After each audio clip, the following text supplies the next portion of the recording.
नमस्कार, आप देख रहे हैं ब्रेकिंग बिहार। अभी हमारे साथ हैं राजनीतिक विश्लेषक चंदन सिंह। इनसे जानेंगे जिस प्रकार से मुख्यमंत्री नीतीश कुमार अपनी 14वीं यात्रा पर गए हैं और इस यात्रा को नाम दिया गया है समाधान यात्रा। मुख्यमंत्री क्षेत्र में ही वहां के लोगों से मिलेंगे और उनकी जो समस्या होगी उसे ऑन द स्पॉट निपटारा किया जाएगा। ऐसी नौबत क्यों आई, चंदन सिंह जी?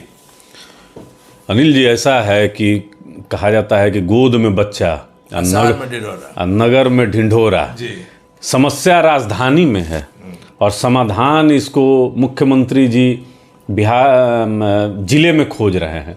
बीसीसीएसी के बच्चे जो हैं, अभ्यर्थी जो हैं, वो पटना में आए थे कि समस्या का समाधान होगा, सरकार से वार्ता होगी, लेकिन जवाब में उनको लाठियां मिलती हैं इस ठंड में। हाँ, इस ठंड में सर फोड़ दिया जाता है। काफ़ी जो छात्र थे वो अरेस्ट भी थे और सरकार कोई भी समाधान नहीं करती है। जबकि तेजस्वी प्रसाद यादव जी जब विरोधी दल के नेता थे तो उन्होंने कहा था कि पूरे बिहार में जहाँ से भी छात्र आते हैं उनके खाते में 5-5 हज़ार रुपया दिया जाए और ये बिहार चयन आयोग नहीं है, ये बिहार लीक आयोग है।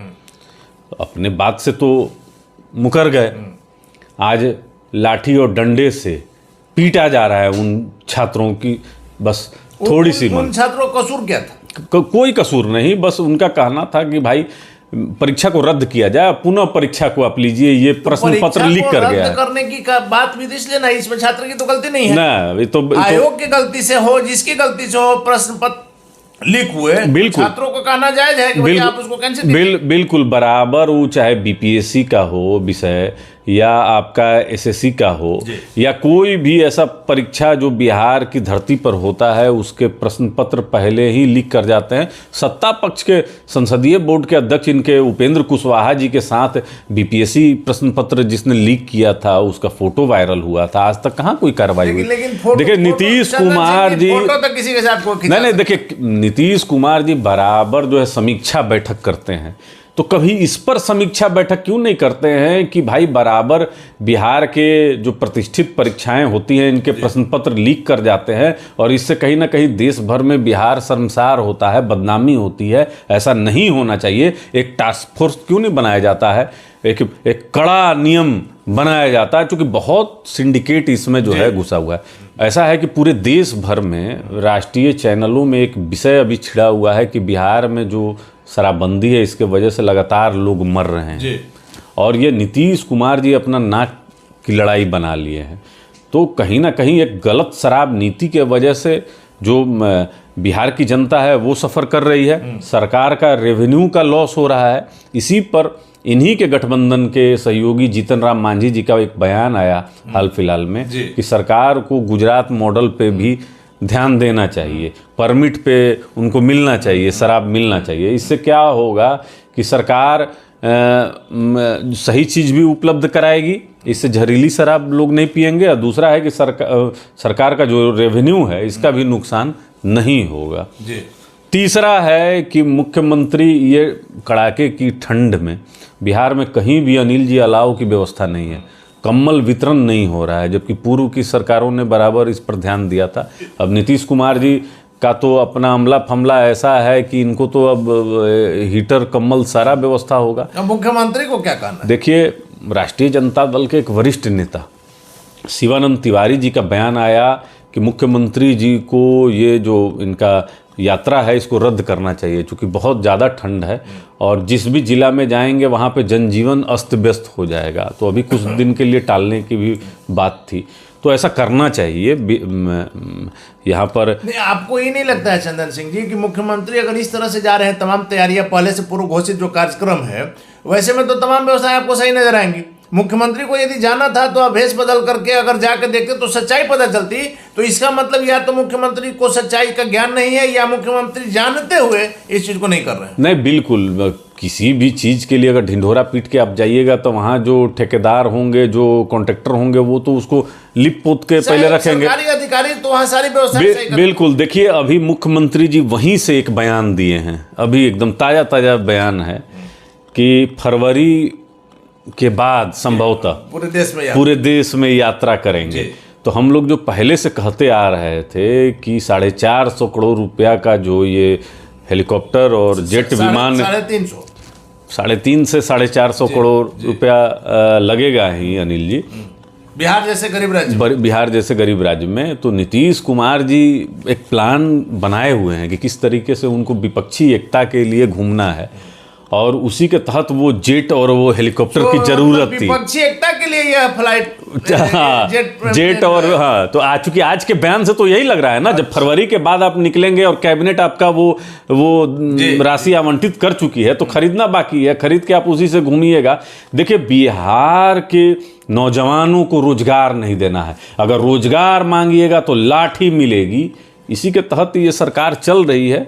तो अब नीतीश कुमार जी प्रधानमंत्री बनने की लालसा को लेकर समाधान करने के लिए गए हैं, और समाधान कैसे कर रहे हैं, जब जनता से मिलना ही नहीं है, 3 लेयर की सुरक्षा घेरा आपकी रहेगी, आप किसी से मिलिएगा नहीं, कोई विधायक मंत्री किसी से नहीं, तो क्या समाधान करेंगे ये समझ के परे है। हाँ, इतना जरूर समझ में आ रहा है कि पिछले 17 साल से जाड़े में निकलते हैं, कोई यात्रा के नाम पे अपना स्वास्थ्य लाभ लेते हैं, पर्यटन का आनंद लेते हैं, इससे ज़्यादा बहुत कुछ होता नहीं है। लोजपा के एक वरिष्ठ नेता का कहना है, लोजपा रामविलास के एक वरिष्ठ नेता का कहना है कि समाधान यात्रा की जगह यदि समस्या यात्रा नाम रखते तो ज़्यादा बेहतर। नहीं, मैं तो कह ही रहा हूँ कि समस्या राजधानी में है। देखिए, एक बहुत बड़ी समस्या है अनिल जी, अभी जो बिहार में कि हर जिले में ग्रामीण इलाकों में खाद की किल्लत है, और वो खाद की उपलब्धता नहीं होने के कारण जो किसान हैं वो लगातार आंदोलन कर रहे हैं, प्रदर्शन कर रहे हैं, लेकिन सरकार उस पर तनिक ध्यान नहीं दे रही है। और उसका समाधान कहाँ से होगा? राजधानी से होगा। चंदन जी, खाद की किल्लत है लेकिन ब्लैक मार्केट में खाद उपलब्ध है। बिल्कुल। तो ये सरकार, सुधाकर सिंह ने क्या प्रश्न उठाया था? सुधाकर सिंह पर यही आ रहे हैं। आपने जो जेट प्लेन की भी बात की, सुधाकर सिंह ने साफ तौर पर कहा, खुले मंच से कहा कि बिहार में जब आप विशेष राज्य के दर्जा की मांग करते हैं और वैसे राज्य में 350 करोड़ का आप जेट प्लेन और हेलीकॉप्टर लेने की बात कर रहे हैं। अब यही बात तो मुख्यमंत्री जी को चुभ रही है, इसीलिए वो प्रेशर बना रहे हैं तेजस्वी प्रसाद यादव जी पे कि आप इनको शांत कराइए, क्योंकि ये सब जो सच बात है, ये सच सुनने का साहस तो अब बड़े बड़े नेताओं में नहीं है जी। तो बिहार की हकीकत यही है कि बिहार में देखिए अब काम मुख्यमंत्री जी कर नहीं रहे हैं। ये वाजिब प्रश्न था छात्रों का, उन पे लाठी चली। इससे पहले अगर आपको एक फुटेज अगर आपको याद होगा तो इसी डकबंगले चौराहे पे एक मजिस्ट्रेट के द्वारा दोनों हाथ से लाठी को पकड़ कर एक छात्र को भारत का झंडा तो पीटा गया था। तो बराबर किस तरीके से वार्ड सचिव को दौड़ा कर मारा गया। तो इसी तरीके से दमन किया जा रहा है। यानी आप रोजगार के लिए अगर बात कीजिएगा तो आपको मारा जाएगा, पीटा जाएगा, केस में फंसाया जाएगा और वास्तविकता से मुंह मोड़ लिया जाएगा। तो नीतीश कुमार जी को बताना चाहिए कि बिहार में जहरीली शराब कहाँ से आई। नीतीश कुमार जी को ये बताना चाहिए कि बिहार में आए दिन प्रश्न पत्र कैसे लीक कर जाते हैं। नीतीश कुमार जी को बताना चाहिए कि जो किसानों के हक का जो खाद है वो कैसे ब्लैक में चला जा रहा है। तो इन सब बहुत सारे चीज़ों से बचने के लिए नीतीश कुमार जी का एक समाधान यात्रा है कि समस्या का पता नहीं, कोई समस्या यदि आती है तो मुख्यमंत्री किसी यात्रा पर निकलते। बिल्कुल और आम आवाम से एक दूरी बना लेते हैं, इनको कुछ नहीं मालूम है, और जाकर एकांतवास करते हैं, पर्यटन का आनंद लेते हैं। देखिए, जिस राज्य को आप गरीब और अति पिछड़ा कहते हैं, वहाँ बिहार म्यूजियम के नाम पर आप हजारों करोड़ रुपया को बर्बाद करते हैं। मैं तो यही कहूँगा कि तमाम ऐसे प्रोजेक्ट जहाँ जो कि जरूरी नहीं थे, वहाँ पैसा सरकार के द्वारा बर्बाद किया गया। तो बस पॉलिटिकल यात्रा है अनिल जी। चलिए, आखिरी सवाल मेरा है कि सुधाकर सिंह के बयानों के बाद तेजस्वी यादव का भी बयान आया, आखिर क्या है अंदर की बात? तेजस्वी यादव भी खुलकर उन्होंने कुछ नहीं कहा, आपने सुना होगा उनका बयान। बिल्कुल। और लालू जी के संज्ञान में भी यह बात है, हालांकि लालू जी अभी अस्वस्थ हैं, लेकिन उसके बावजूद एक चीज आपको मानना होगा चंदन सिंह जी कि बीजेपी और आरजेडी में अगर कोई नेता बोल रहा है तो बिना शीर्ष नेतृत्व के नहीं बोल रहा है, बिना सहमति के। देखिए, तेजस्वी प्रसाद यादव जी नीतीश कुमार जी से बहुत कुछ सीखे हैं। उसमें एक चीज़ ये भी है कि अपनी बात अपने मुंह से ना कह के किसी के माध्यम से उसको बुलवा दिया जाए और उसके बाद कार्रवाई के नाम पर कुछ बोल के और फिर चुप हो जाया जाए। तेजस्वी प्रसाद यादव ने क्या कहा कि लालू प्रसाद यादव जी के संज्ञान में है और कोई ऐसा अगर बोलता है तो वो बीजेपी का एजेंट होगा। यानी देखिए, नीतीश कुमार जी हों, चाहे लालू प्रसाद यादव जी हों या तेजस्वी प्रसाद यादव जी हों, सब कोई बोलता है कि ये लोकतंत्र है, यहाँ मौलिक अधिकार है कि कोई भी अपनी बात को रख सकता है जो जनहित में हो। तो सुधाकर सिंह ने ऐसे ही विषय को उठाया है जो बिहार के हित में हो, जनहित में हो। उन्होंने भ्रष्टाचार के बारे में कहा, उन्होंने कहा कि बिहार गरीब राज्य है, कृषि से जुड़ी समस्याओं को साफ और बिहार में मंडी व्यवस्था को लागू करने के लिए एक प्राइवेट बिल बिहार विधांसभा के पटल पर लाना चाहते थे। खाद को लेकर कहा कि खाद का किस तरीके से ब्लैक मार्केटिंग हो रहा है और सरकार मौन है। तो इस पर और साथ ही साथ एक बहुत दिलचस्प बात सुधाकर सिंह ने कही, हमने सुधाकर सिंह का भी इंटरव्यू लिया था कि सुधाकर सिंह ने कहा कि मुख्यमंत्री कह रहे हैं कि तेजस्वी को आगे बढ़ाना है, तो आखिर किसने रोका है? मुख्यमंत्री नीतीश कुमार ही सबसे बड़ी राह के रो रहा है तेजस्वी यादव। बिल्कुल, देखिए नीतीश कुमार जी, देखिए अनिल जी, बिना सत्ता के नहीं रह सकते हैं। और जब प्रधानमंत्री आपको बनना नहीं है और मुख्यमंत्री आप रहेंगे नहीं तो आप कीजिएगा क्या? और नीतीश कुमार कभी रिटायरमेंट लेने वाले व्यक्ति नहीं हैं और बिना सत्ता के नहीं रह सकते हैं। तो 2025 तक वो मुख्यमंत्री रहेंगे।